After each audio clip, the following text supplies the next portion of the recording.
Our movie begins with Bart, a 23-year-old young man who suffers from Asperger's syndrome, a type of autism spectrum disorder.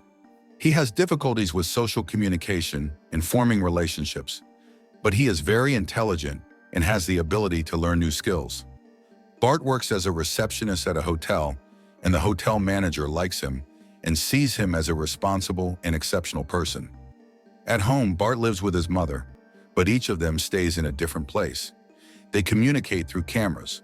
For example, his mother signals to him that the food is ready and places it on the stairs for him to take without them meeting face to face. After that, Bart eats in front of the camera while his mother eats in another place. Bart follows a strict routine that never changes. He wakes up, goes to work at the hotel, and monitors the guests through hidden cameras he has installed in certain rooms.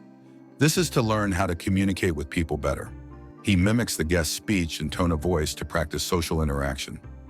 One day, Karen, one of the guests, arrives at the hotel very late at night.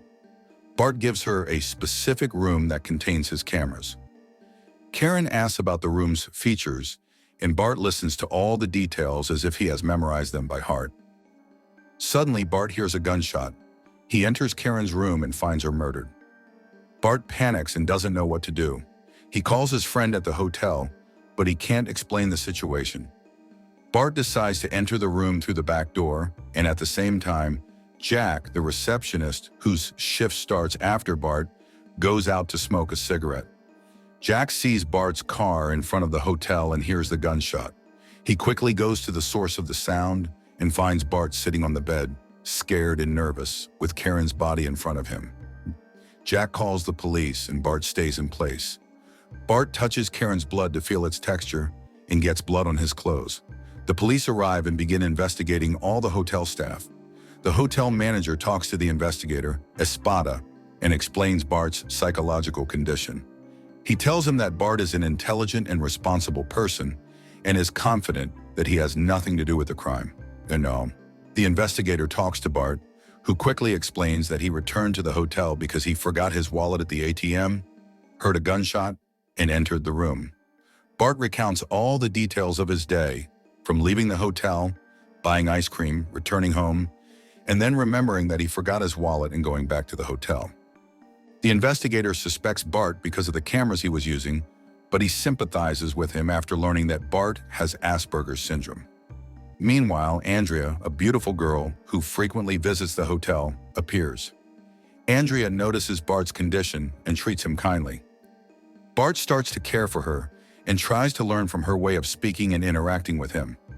But later, Bart discovers that Andrea is connected to Nick, Karen's husband.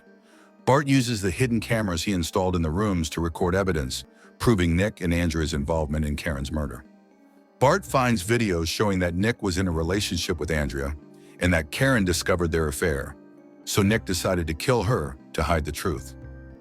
Bart hands over the evidence to the police, who arrest Nick and Andrea. The police discover that Nick killed Karen to hide his relationship with Andrea and that Andrea was complicit with him.